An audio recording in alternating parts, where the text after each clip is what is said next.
Amis internautes, n'oubliez pas de liker, de vous abonner et de cliquer sur la note de notification pour ne rien rater. Bonjour à tous, nous sommes sur l'émission Face à l'actu où nous recevons aujourd'hui une personnalité, pas des moindres. Il s'agit d'un élu national, il s'agit de M. Bernard Degla. Cher invité, merci d'être sur ce plateau. Merci, beaucoup merci, et chers amis journalistes. Et encore une fois, merci pour cette occasion que vous m'offrez pour la première fois d'être sur votre plateau.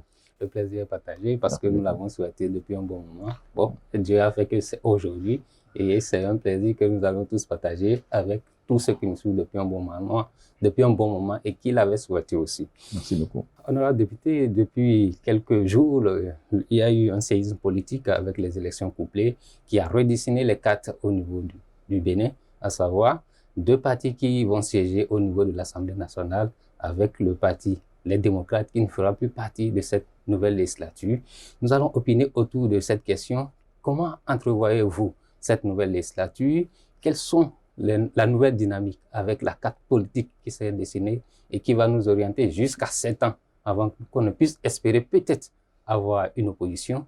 Est-ce que ce sera le FCBE ou bien le parti Les Démocrates? En dehors de ça, nous allons opiner sur le BR dans la 10e circonscription électorale, qui est la circonscription électorale de notre cher invité.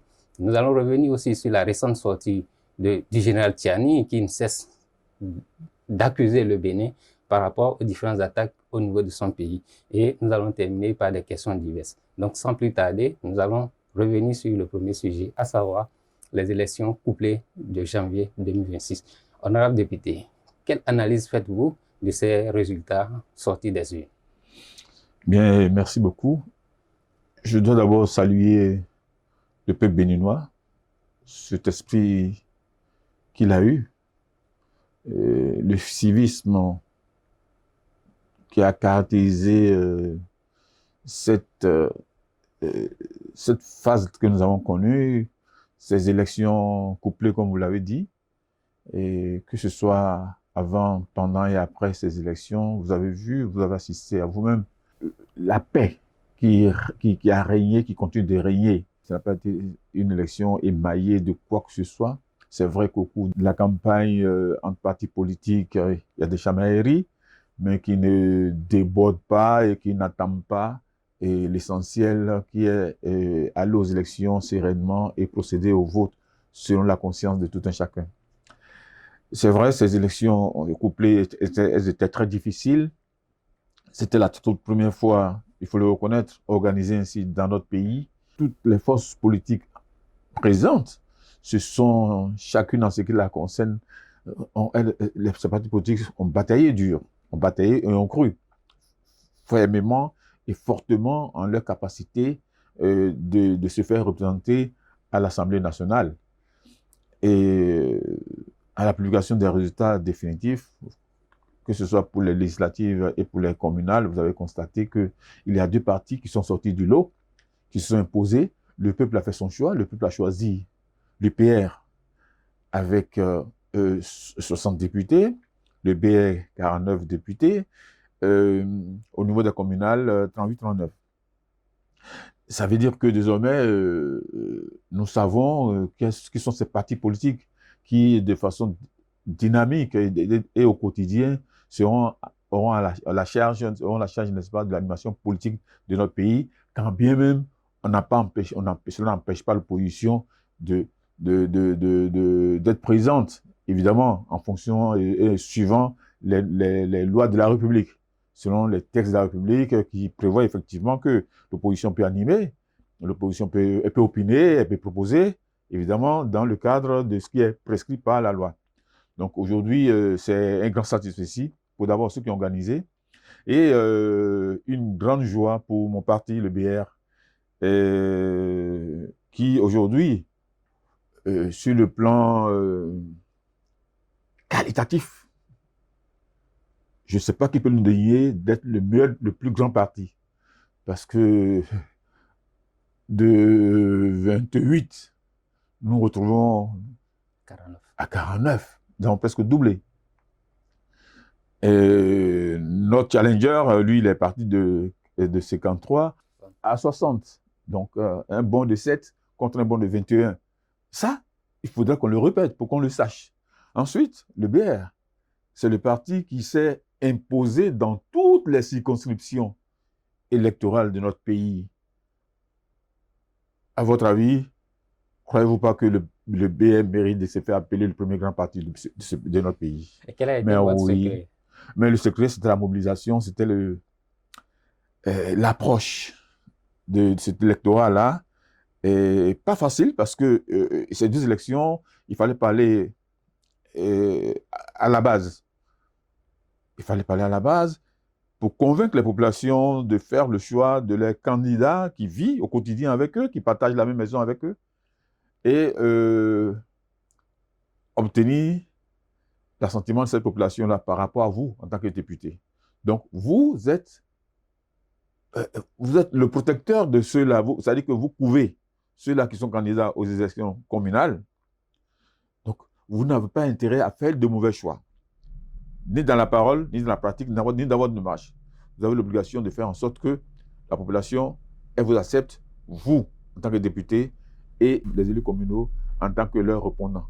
Donc, quand ça se passe comme ça, c'est une élection de beaucoup de méthodes, de beaucoup de maîtrise de terrain.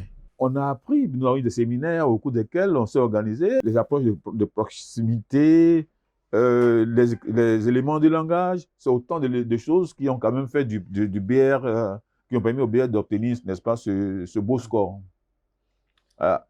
Donc, si vous allez me demander, oui, 60, c'est pas 49, d'accord, mais je vous ai démontré que qualitativement, quand même, nous méritons de nous faire considérer comme le plus grand parti en matière de bons réalisés. Comprenez? Et je suis persuadé qu'à cette allure-là, il est fort à craindre que dans 7 ans, que nous n'absorbions tout le monde. Honorable député, voilà, vous êtes en train de parler du bon que vous avez réalisé, du plus grand parti que vous êtes. Mais quand on prend le taux de participation, est-ce que ce n'est pas un handicap pour vous de vous revendiquer avec une trentaine de pourcents? Mais non. Vous savez, nous sommes en démocratie. Oui. Et chaque Béninois, il a le droit de vote. Et on peut aller voter pour son candidat, contre le candidat. On peut faire l'option d'y aller et puis faire et voter abstention. Nous n'allons pas nous plaindre, nous morfondre de ce taux de participation, parce que quand vous prenez la sous-région, les pays qui organisent des élections, comme nous, et au-delà de nos frontières, vous verrez que des présidents de la République sont élus à 24-25% de participation, à moins de 30% de participation, 36% comme nous l'avons eu chez nous. C'est peu, mais ce n'est pas pour cela que nous allons verser des larmes. Parce qu'ailleurs, les gens n'ont pas ce que nous avons. Ceux qui nous donnent des leçons de démocratie savent très bien que dans les pays à côté, au-dessus, dans les pays de l'autre côté de la mer, de l'océan, ce n'est pas ce taux. Pourtant, c'est la démocratie. On n'a empêché personne d'aller exprimer son vote. Vous comprenez? Cette masse silencieuse a fait son option de ne pas participer. Mais cela ne veut pas dire qu'elle soit foncièrement... Elle peut l'avoir fait parce qu'elle est convaincue que, bon, voilà, que les populations, l'individu, le candidat ou bien le votant qui ne s'y rend pas, peut-être parce qu'il pense que, bon, le jeu est déjà fait. Ce qu'on n'a pas souhaité pour les présidentielles. Il faut dire quand même que nous manifestions c'est un devoir pour nous, ça doit être un devoir. Et ça aussi, peut-être que les partis politiques doivent pouvoir œuvrer dans ce sens-là pour que les élections soient de plus en plus populaires, que les populations sortent massivement. Mais on n'a pas, j'avoue, ce n'est pas faute de l'avoir fait, mais ce n'est pas suffisant, on va continuer. Mais pour les 36% que nous avons eu, nous n'allons pas pleurer. Ça, je vous le dis, parce que on a eu des élections qui ont été organisées dans certains pays de la sous-région, ou alors dans les pays en dehors de notre continent, des pays appelés pays démocratiques, donner des leçons. Pourtant, ils n'ont toujours pas ce taux que nous avons obtenu. Mais je ne dis pas que c'est bon qu'il faille s'asseoir. Non, nous mettons en ordre de bataille pour que pour les présidentielles, on puisse obtenir un taux bien supérieur à ce que nous avons obtenu. Plus de 50 peut-être. Pourquoi pas au-delà de 50? Pourquoi pas? Pourquoi pas? Honorable député, il y a certains qui trouvent que ces élections couplées n'étaient pas libres et équitables. Qu'est-ce que vous répondez? Parce qu'on n'a pas vu les démocrates sur le terrain en tant que tel. Ah mais non, mais est-ce qu'ils étaient empêchés d'aller sur le terrain? Est-ce qu'un parti a été empêché d'aller sur le terrain? Mais ce que vous dites n'est pas vrai, puisque dans ma circonscription, ils se sont battus, on s'est croisés, on a assisté, moi j'ai envoyé des gens assister à leur meeting, on les a vus se mobiliser, ils ont voté dans mon village, ils ont organisé des caravanes, ce que nous n'avons pas pu faire, ils ont organisé des caravanes dans toute la circonscription. Quand nous, on revenait d'une caravane dans 2 ou 3 arrondissements, mais eux, c'est de la circonscription. Donc, ne dites pas qu'ils étaient absents. Mais non, ils étaient présents. Seulement qu'ils n'ont pas trouvé le langage nécessaire pour convaincre les populations afin de se rendre éligibles à travers les 20% dans chaque circonscription électorale. C'était quand même donc, il ne faut pas que les gens se victimisent. Non, ils ont été présents, ils se sont battus, mais des partis vous savez, il n'y avait pas que... Il y avait 5 partis. Tous les partis étaient présents sur le terrain. Tous les partis, le MOAL était sur le terrain. La FCB aussi. La FCB aussi. Vous savez très bien, la 10e. Ça avait été occupé par la FCB. Donc, ils étaient présents sur le terrain, ils se sont battus. Ils avaient plus d'affiches que nous, plus de logos que nous. Et comment avez-vous fait pour arracher cette 10e circonscription électorale? Oui, justement, parce que la population de la 10e a dit, elle a fait l'option de prendre le BR et d'en faire sa chose. Et désormais, je pense que c'est chose faite. Disons même les collines. Même les collines. Disons toutes les collines. À part 2 communes simplement qui nous ont échappé, nous avons 4 communes sur les 6 et nous avons les 6 députés. Est-ce que c'est seulement le langage qui vous a permis d'avoir les collines? Mais écoutez, les élections, quand vous allez aux élections, vous allez expliquer, vous allez parler, vous approchez la population, vous lui parlez de ce qui peut l'intéresser, ce qui peut convaincre cette population-là. C'est ça. Ce sont les éléments qui étaient en notre possession. Mais, vous savez, nos populations, à des moments donnés, ont été peut-être flouées, mais qui se rendent compte au fur et à mesure de l'évidence des choses et qui comprennent qu'il y a des meilleurs choix à faire pour le devenir de chaque localité, de chacune de nos localités, de notre circonscription. Et elles n'ont pas hésité à voter massivement dans ces conditions-là pour le parti Bloc républicain. C'est ce que nous avons fait. Et dans la 10e aujourd'hui, je pense que c'est le siège du Bloc républicain. Comme je vous l'ai dit, là nous avons 6 députés sur 8 et nous avons 4 communes. Sur 6, en attendant que la Cour suprême ne finisse les délibérations, où nous pensons récupérer encore une commune.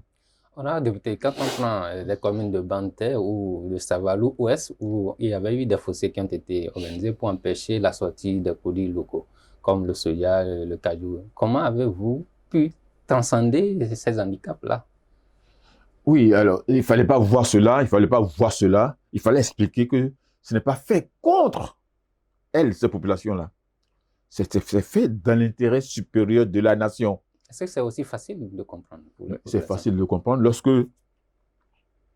vous pouvez indexer 1, 2, 3 de leurs enfants qui ont pu trouver affaire à Glodjigbe, et que ces enfants-là, à la GIZ, bien sûr, et que ces enfants-là ne sont plus à leur charge parce qu'ils arrivent, et au contraire, ils leur envoient chaque mois quelque chose.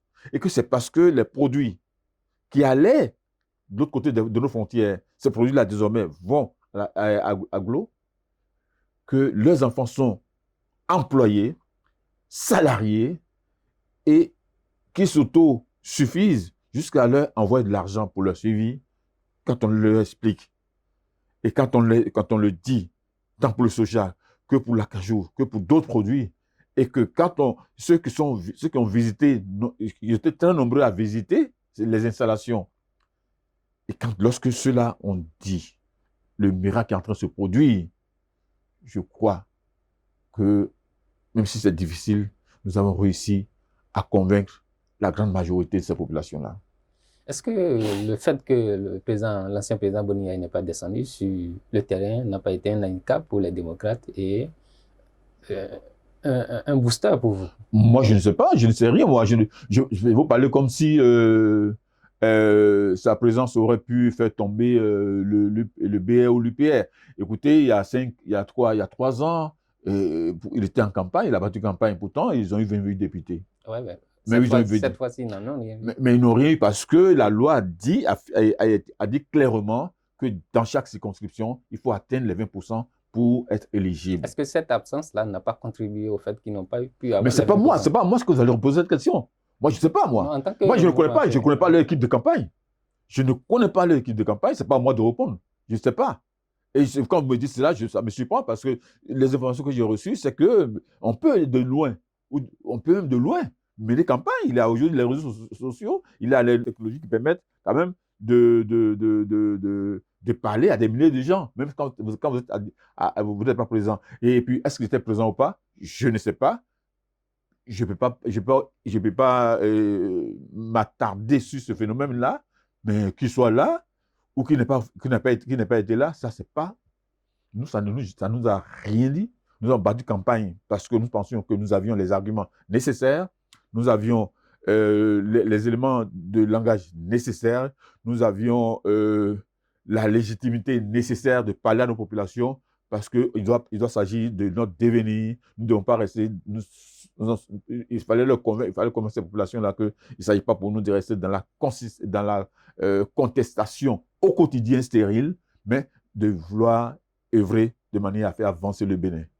Le BR, l'UPR, le renouveau, est-ce que ce n'est pas un paysage politique verrouillé désormais? Écoutez, le travail, c'est le résultat du travail de chacun de ces partis-là. Et désormais, tous les autres partis qui pensent qu'ils doivent continuer d'exister ont intérêt à travailler très dur pour nous rattraper, pour nous dépasser, pourquoi pas. Ou alors, ce qui a été proposé de tout temps par la loi, c'est que nous puissions aller à des accords de gouvernance aux prochaines élections, parce qu'on peut appartenir au groupe. Les démocrates peuvent être dans l'UPR, ils peuvent être dans le BR, avoir leur courant de pensée, ça existe partout. Est-ce que c'est possible? Mais pourquoi pas? Pourquoi pas? On a vu l'exemple dans beaucoup d'autres pays, c'est possible. Vous pouvez être dedans et avoir votre sensibilité politique. C'est pas exclu.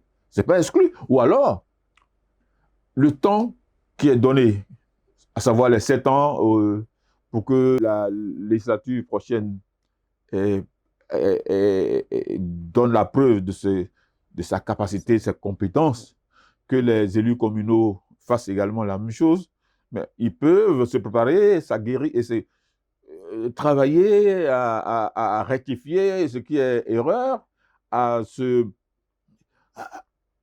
échanger avec les populations, à préparer leur prochaine rentrée et à conquérir le cœur des populations. Et puis, bon, voilà, demain, ça peut ne pas être le BR, l'UPR, ça peut être un autre parti qui va s'ajouter.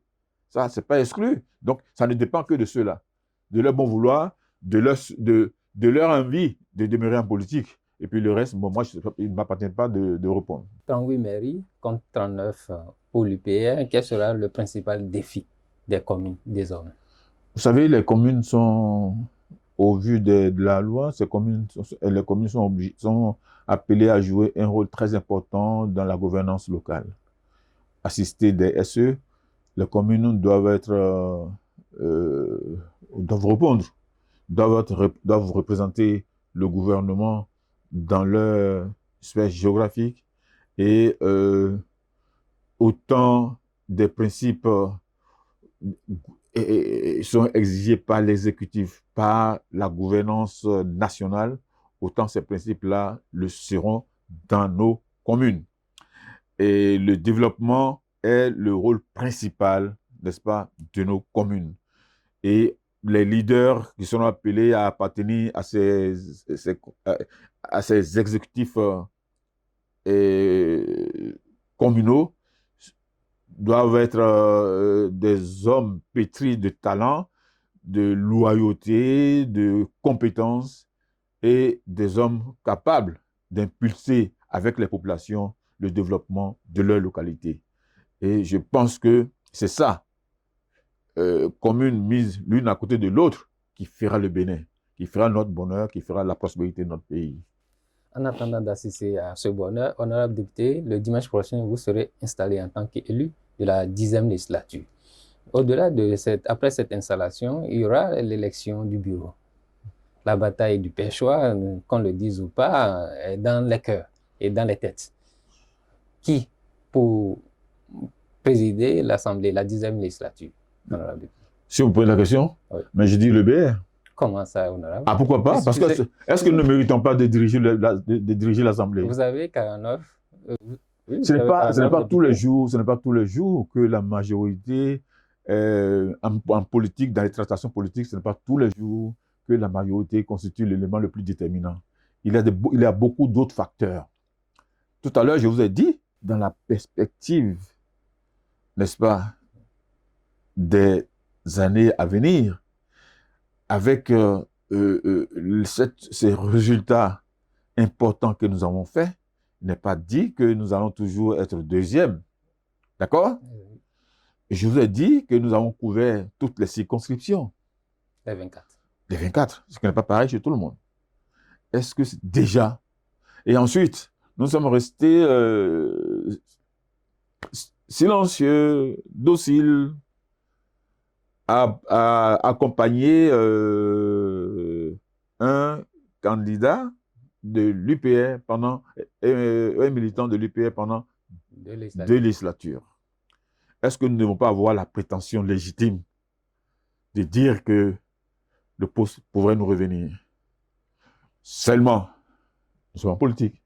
Je vous ai dit, il y a les contingences stratégiques qui entrent en jeu et qui pourraient favoriser le choix ou non. Mais nous attendons d'ici là la fumée blanche et on verra bien si le futur président de l'Assemblée nationale sera UPR ou BR. Quand encore, je vous le dis, du fond de mon cœur, je souhaitais qu'il soit BR. Maintenant, nous sommes ensemble. Si il s'est fait qu'il doit être de l'UPR, ben, nous allons applaudir, nous allons l'accompagner comme nous l'avons fait. Et qui est au BR pour présider? Ah non, je n'ai pas donné de nom. Je ne peux pas donner de nom. Je ne peux pas donner de nom si nous avons un président, nous avons une équipe d'hommes et de femmes quand même qui ont les compétences nécessaires pour jouer ce rôle-là. Vous voyez? Maintenant, sur ce plateau, je ne sais pas donner le nom de qui. Avec votre président qui est descendu sur le terrain dans la 13e, mais qui, la seule circonscription où l'UPR n'a pas eu de député, est-ce que ça démontre réellement qu'il peut aujourd'hui prévaloir au titre de président? Mais pourquoi pas? C'est bien, il a la légitimité, il est le président d'un grand parti politique, donc il connaît la chose politique. Et à l'Assemblée, c'est la politique, de haut niveau. Et il est apte. Il peut diriger l'Assemblée nationale. Est-ce que le chef de la majorité pourrait imposer un candidat? Mais je vous ai tout à l'heure dit que s'il devait avoir un choix, ce serait le mien. Ce serait le choix fait en faveur du BR. Mais que les contingences politiques, les tractations sont telles que tout peut changer. Au départ, je vous ai dit que le nombre 60 ne devrait pas être l'élément le plus déterminant. Et que les 49 ont des éléments pour revendiquer d'occuper le poste. Si les tractations devraient tourner autour d'autres facteurs, et que ce soit au sein de l'UPR, comme je l'ai dit, nous allons accompagner. Oui, ainsi, honorable député, changeons de décor pour parler de sécurité sous-régionale avec la sortie du président du Niger, ou bien du président de la junte militaire, Abdourahmane Tiani, qui a fait des déclarations, pas des déclarations, qui a tenu des propos tendancieux et des accusations à l'endroit du Bénin, de la Côte d'Ivoire et de la France. Honorable député, après l'analyse des différents faits, après avoir suivi, écouté tout ce qui s'est dit autour de ces attentats qui a eu lieu au niveau de l'aéroport de Niamey, quelle analyse faites-vous des propos de Tiani? Ce que je sais, c'est que un militaire ne parle pas beaucoup. Le militaire ne parle pas beaucoup. Mais lui, il fait le contraire. Attendez, le militaire ne parle pas beaucoup. Le militaire, il parle avec beaucoup, quand il va parler, c'est avec beaucoup de réserve. Le militaire tient beaucoup à la corporation, à la tenue qu'il porte, à ce qu'il représente, à l'uniforme. Et il est moulu dans cela. Donc, le militaire n'est pas réseaux sociaux. Le militaire n'est pas beaucoup micro. Parce que quand vous n'êtes pas habitué, l'émotion et tout peut vous amener à dire ce que vous ne devez pas dire. Est-ce que c'est l'ancien premier flic du Bénin qui parle? Alors, donc, vous savez, quand moi j'ai été attristé, vraiment, j'ai écouté, j'ai dit non, je me trompe. J'ai repassé l'élément, il dit, mais comment est-ce que c'est possible que... J'ai même pensé que c'était un montage IA, l'intelligence artificielle. Je soumets vraiment pour voir. Il y a un trait qui caractérise son visage pour voir si c'était effectivement lui. Je dis, mais attendez, pas possible. Vous voyez, quelques jours après, les éléments continuent de sortir. Les éléments continuent de sortir. Lorsque l'État islamique a revendiqué. Vous voyez, c'est... Comment on peut appeler cela? Des contre-vérités. C'est ça. Quand vous accusez des pays d'avoir envoyé des mercenaires et que votre pays est en face de ces terroristes-là qui vont où ils veulent, qui vous assènent des coups au quotidien et que vous ne vous organisez pas de façon responsable pour maîtriser cela et que pour vous, il doit simplement s'agir de rejeter la responsabilité sur les autres pays, vos pays frontaliers, vos pays voisins, avec lesquels vous devez être en phase de partager les bonnes informations. Parce que c'est l'élément, c'est un des éléments, ça, la collaboration qui doit exister entre nos États pour qu'on puisse se partager les informations. Vous fuyez cela, vous refusez cela parce que vous pensez être armé suffisamment, doté suffisamment de moyens de communication, etc., etc., de vecteurs aériens, comme ils aiment l'appeler. Voici que ces éléments-là, ces djihadistes-là, s'attaquent à une base, à l'aéroport de la principale ville du pays. Si, je ne sais pas quelle explication ils ont à donner après que le génie ait revendiqué cela. Je ne sais pas quelle explication ils ont à donner lorsque quelques jours encore, les terroristes attaquent encore d'autres localités du pays. Non, nous n'allons pas être fiers, nous Béninois, que cela se passe dans un pays dans un pays voisin, un pays juste au nord du nôtre. Parce que c'est une pression qui s'exerce sur notre pays. Le terrorisme, on doit le combattre sous toutes ses formes et partout où il se trouve. Parce que s'il réussit à s'implanter au Niger, ce n'est pas bon pour nous. Donc, nous n'avons pas intérêt que le terrorisme existe au Niger. Et nous n'avons pas intérêt à pactiser avec ceux-là contre un pays frère. De surcroît, quel intérêt nous avons? Vous voyez, il a suffi d'une semaine pour que les faits, les informations démontrent tout le contraire de ce qu'il a dit. C'est dommage. Parce que les militaires devraient pouvoir... Les militaires souvent s'abstiennent de trop parler. Quand il veut le dire, quand il va sortir un mot, il va sortir une phrase, je pense que c'est parce qu'il en est convaincu qu'il a des informations réelles. Mais il ne s'agit pas de faire une sortie comme celle-là. Le président Patrice Talon, le jour du coup d'État, et il avait en sa possession toutes les informations. Il avait en sa possession les éléments pouvant lui permettre d'aller calmement à la présidence et faire sa déclaration. Mais on a cité personne, on a accusé personne, on a dit simplement que les faits ne vont pas rester impunis. Vous comprenez? Oui. Les civils, hein. Pourtant, il a dit. Vous croyez que ce jour-là, on ne savait pas que tous ceux-là ceux-là qui ont voulu renverser le régime, on ne sait pas d'où ils sont venus, d'où ils sont financés. En partant, faire sa déclaration ce jour-là, le président Patrice Talon savait vers où il est parti, le pays vers lequel il est parti, mais on n'a pas été cité, on s'est gardé quand même. Il y a ce qu'on appelle la diplomatie. Et le militaire n'est pas sans savoir cela. Donc, il a fait des déclarations, c'était hors sujet, hors contexte, et c'est déplorable. Il a promis rugir. Est-ce qu'il faut se taire? Bon. Que doit faire le Bénin pour quelqu'un qui promet rugir? On attend de voir l'albinos noir. On ne l'a toujours pas vu.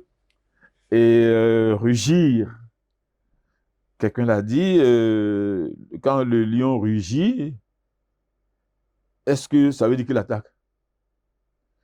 Le lion rugit pour manifester peut-être son envie de faire quelque chose ou son mécontentement parce qu'on le taquine, s'il encage. Donc, je ne voudrais pas dire que le président du Niger, le président de la junte, s'est trompé de vocabulaire en parlant de rugir.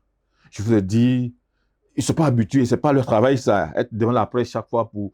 Les réseaux sociaux, vous avez vu, tout le temps, ce n'est pas ça. Non, ils devaient se contenter de gérer la crise, de mettre en place le dispositif nécessaire pour contenir véritablement ces terroristes-là, au lieu de rechercher la bête. Nous n'allons pas nous attarder sur cela parce que ça nous fait perdre le temps. Ça nous éloigne de l'essentiel. L'essentiel pour nous, c'est de construire notre pays. On n'a pas à répondre à ces chamailleries, à ces provocations-là.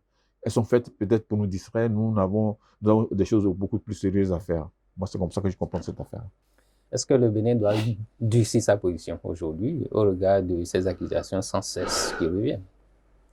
Nous n'avons pas durci notre position par rapport à qui que ce soit. Nous avons simplement à prendre les dispositions pour rendre notre pays impénétrable par les terroristes. Nous sommes prêts à coopérer, à collaborer avec les pays qui le veulent pour qu'il y ait les échanges d'informations, le partage de renseignements pour combattre ensemble ces terroristes-là. Et ça, c'est pour les pays qui le veulent. Maintenant, si nous n'avons personne pour nous aider, nous allons nous doter, enfin, pour le faire avec nous, si les pays frontaliers sont dans cette attitude-là, mais il y a d'autres cadres au sein desquels on peut se retrouver et nous doter de moyens plus... Et là, nous avons progressé. Vous avez vu, notre pays aujourd'hui, maintenant, quand vous allez à nos frontières, véritablement, les forces armées et les forces de défense et de sécurité s'installent durablement. Hein, s'installent durablement et je pense que c'est comme ça aussi que c'est notre réponse. Parce que quand ces terroristes-là, quand ils vont chercher à descendre, ils seront abattus, ils seront éliminés. Et c'est notre réponse à la provocation du président nigérien qui ne sait pas tout ce que nous faisons pour ne pas servir de base arrière. Nous ne voulons pas être la base arrière, parce que la base arrière, c'est pour détruire le pays, notre pays. Notre pays refuse de faire ça. Notre pays investit énormément dans les moyens pour que nous puissions doter notre pays de ce qui peut nous permettre de défendre l'intégrité territoriale de la nation béninoise. Honorable député, que peut-on faire aujourd'hui pour ramener le Niger à la raison afin qu'il y ait cette coopération ou bien cette amitié entre les deux peuples? Non, il ne faut pas désespérer. Il ne faut pas désespérer. Ça va durer le temps que ça prendra, mais je pense que le bon sens finira par l'emporter. Nous restons dans cette disponibilité. Le chef de l'État l'a dit à plusieurs reprises. Il y a eu des contacts entre les armées.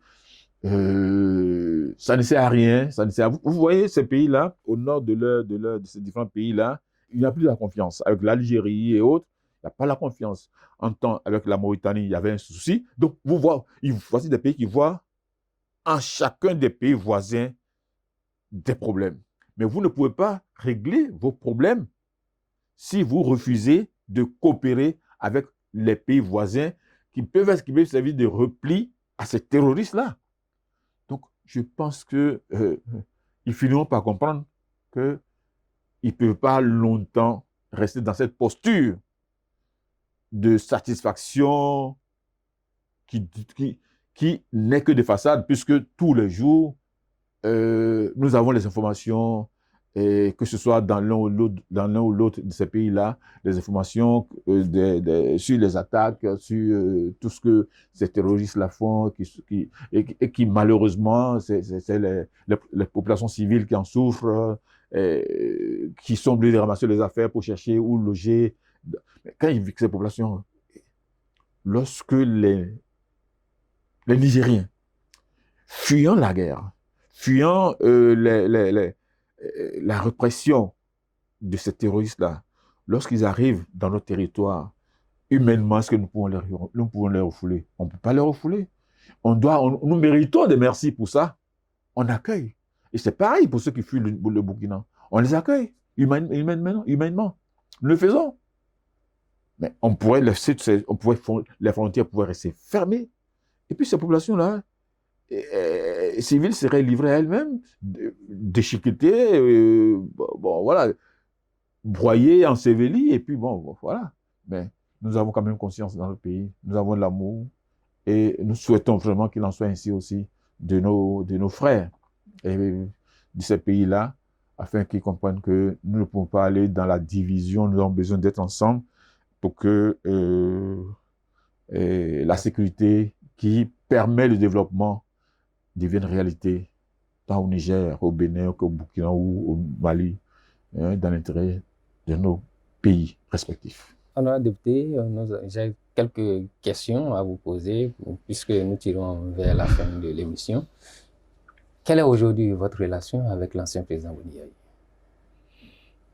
Ben, moi, là, je n'ai plus de relation avec lui. C'est vrai que nous avons appartenu à un même groupe politique, nous avons travaillé ensemble. Nous avons souhaité vivement que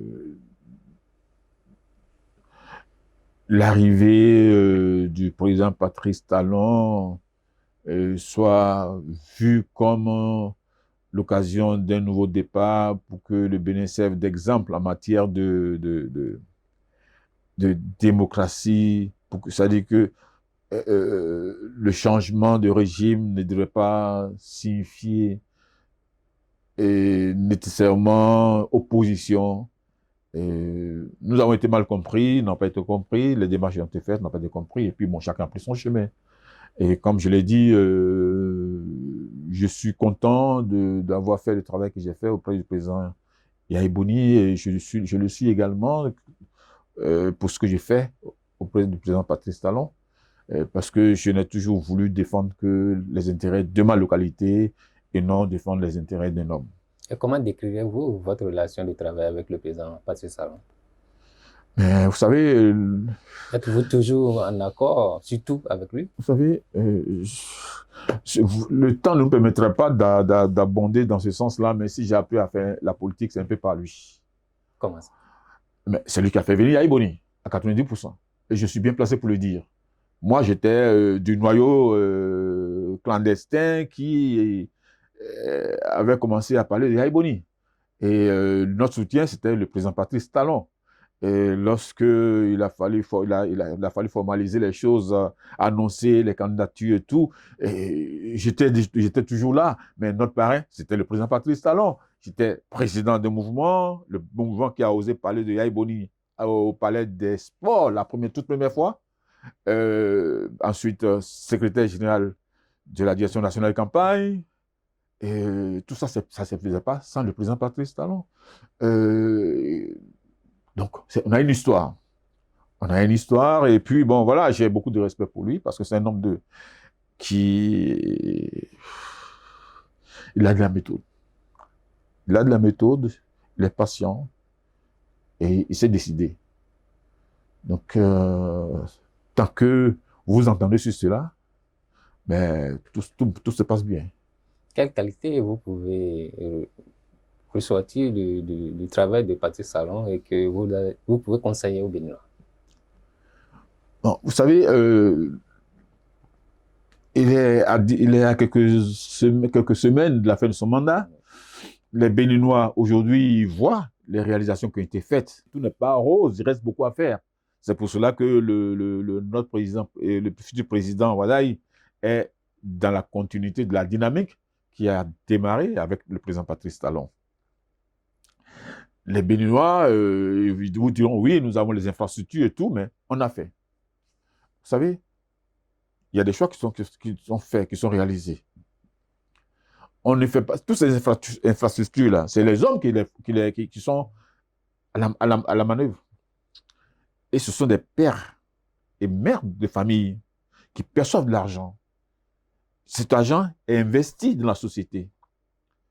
Cet argent, chacun, d'une façon ou d'une autre, reçoit sa part. Tant pour ceux qui construisent les routes, les logements, etc., etc. Les changements qui ont été apportés en matière de gouvernance, elles sont rigoureuses, mais elles font du Bénin un pays de droit, un pays de respect, un pays qui est respecté aujourd'hui. Parce qu'ensemble, nous avons décidé de lutter contre des choses qui noircissaient le nom Bénin. Et il le fait. Je crois, il faut avoir le courage. Il faut avoir le courage comme lui, parce qu'il a le courage de ses idées. Le président Patrice Talon a une qualité exceptionnelle, c'est qu'il anticipe. Ça dit qu'il a une forte projection dans tout ce qu'il fait. Il sait se projeter. Et il définit ces projections-là dans le temps, sous la forme. Et il entrevoit les résultats. Et généralement, ces résultats, il les obtient. Donc, chaque Béninois, chaque acteur doit pouvoir se doter de ce courage, de cette volonté d'aller de l'avant, de voir mieux, de voir grand. On ne doit pas se contenter, on ne doit pas continuer de se contenter. Vous savez, il y avait un langage populaire, l'adage populaire qui disait « c'est-à-dire le peu que j'ai là me suffit ». Il faut aller au-delà. Il faut que nous allions au-delà, il faut pouvoir oser. Et quelle retraite rêvez-vous pour Patrice Talon aujourd'hui, après le 4e dimanche du mois de mai? Quelle retraite? Pour lui. Le droit à une retraite très paisible et qu'on lui souhaite paisible. Mais il ne va pas rester loin du Bénin, il va pas rester loin du Bénin puisque bon, en tant qu'ancien président, il va pas nous faire du mal en refusant d'aller au Sénat. Et au Sénat, dans ce Sénat-là, je pense que l'expérience acquise en matière de gestion politique nous permettra de régler beaucoup de choses. Il va partir et rester toujours là. Il partira, mais il restera toujours là. Est-ce que c'est facile pour un président qui fait un mandat de 5 ans de proposer un mandat de 7 ans pour son successeur? Ouais, c'est la preuve que s'éterniser au pouvoir n'a jamais été ce qu'il a voulu. Il n'a jamais voulu s'éterniser à un pouvoir. Il n'a pas voulu ça. Il n'a pas voulu de cela. Il n'a pas voulu de cela. Il avait, rappelez-vous, dès ses débuts, il avait proposé le mandat, le septennat, qu'on appelle non renouvelable. Ça veut dire il a toujours pensé que, bon, à un temps donné, un président organisé, qui a un projet de société bien défini, qui a des objectifs clairs, peut réaliser tout ce qu'il a en tête en un septennat. La vision Bénin 2060 est lancée ce mardi. Honorable député, c'est un projet ambitieux. Qu'est-ce que nous pouvons rêver de ce projet pour les Béninois? Mais c'est le Bénin en 2060 qui deviendra un monde de merveille et de splendeur. On a connu des agendas LAFIA 2025 et tout, projet LAFIA 2025, vision LAFIA 2025. Avant ça, il y en avait eu, il y avait les PAG et tout ça. Aujourd'hui, vision 2060, Bénin 2060, c'est un projet, c'est une ambition telle que tous les présidents qui seront élus ne pourraient s'éloigner aucun des présidents qui sera élu. Parce que ça n'a pas été fait de façon partisane. c'est des centaines de techniciens du béninois, d'étrangers et tout, qui ont réfléchi à tous les secteurs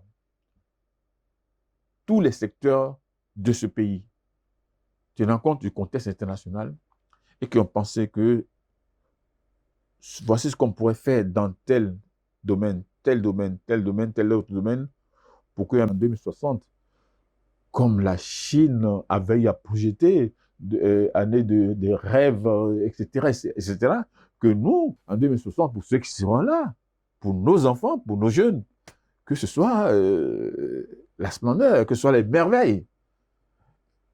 Ce n'est pas fait pour un président. C'est fait, et ça doit être, j'espère que le Sénat, dans ces conditions, pourra rappeler à tous les présidents en fonction qu'attention, vous n'allez pas venir au pouvoir et puis dire, bon voilà, moi j'ai mon PAG et que c'est mon PAG qui doit inspirer ma démarche de développement. Mais non, vous devez le faire, mais en tenant compte de ce qui est contenu dans cette vision-là. C'est ça. Puisqu'on a eu tendance à nous défaire un peu de ce qu'il y avait déjà comme vision à la FIA 2025 et tout. On est escamote, on fait ci, on fait ça. Là, c'est plus ça. Ça devient comme une boussole pour tous les gouvernants de ce pays. Honorable député, merci pour ces explications. Un dernier mot pour nos téléspectateurs et surtout pour la population de la 10e circonscription électorale. Oui, merci beaucoup. Merci à BLTV. Voilà, BLTV. BLTV de mon cher ami Takou, qui n'est pas autrui là. Merci. Merci beaucoup aux populations de la 10e et surtout des collines. Je voudrais encore vous dire merci. Merci pour le travail effectué. Merci pour votre accompagnement. Merci de nous avoir rendus fiers et heureux et en participant massivement aux élections et en donnant la possibilité, en disant désormais que les collines, la 9e, la 10e, c'est désormais le BR. Et vos élus que nous sommes, de même que vous, les conseils que vous avez élus dans les différentes communes, ceux-là qui seront appelés à exercer les fonctions à l'exécutif communal seront chargés de vous représenter, de vous apporter l'éclairage nécessaire et de participer au développement avec vous de nos localités respectives pour que dans 7 ans, en faisant le bilan, que nous puissions voir qu'avec le BR, avec les élus BR, avec la gouvernance du BR, nous avons développé les collines, nous avons développé la 9e, nous avons développé la 10e. Et c'est nous qui allons constituer cette lumière-là pour le pays tout entier, grâce à vous, chère population des collines et de la 10e. Honorable Benoît Degla, merci pour cette franchise et ces clarifications. Vous nous avez offert une plongée au cœur des coulisses du pouvoir entre victoire électorale, lutte d'influence et défis sécuritaires. Vous nous avez permis de cerner tout ce qui se passe au sein d'un parti, tout ce qui a trait aux ambitions d'un parti politique à travers le BR, dont vous êtes un membre. Vous nous avez permis aussi de cerner la politique béninoise et aussi les défis sécuritaires au niveau du Bénin et de la sous-région. Ça a été un plaisir pour nous. 2026 s'annonce comme une année de défis, une année cruciale pour la démocratie béninoise. Merci d'avoir accepté notre invitation et d'être sur ce plateau. Ça a été un grand plaisir de vous avoir reçu et j'espère pouvoir vous recevoir ou d'autres fois sur d'autres sujets aussi. Merci, chers amis internautes, de nous avoir suivis. Prenez le rendez-vous du prochain numéro. À bientôt.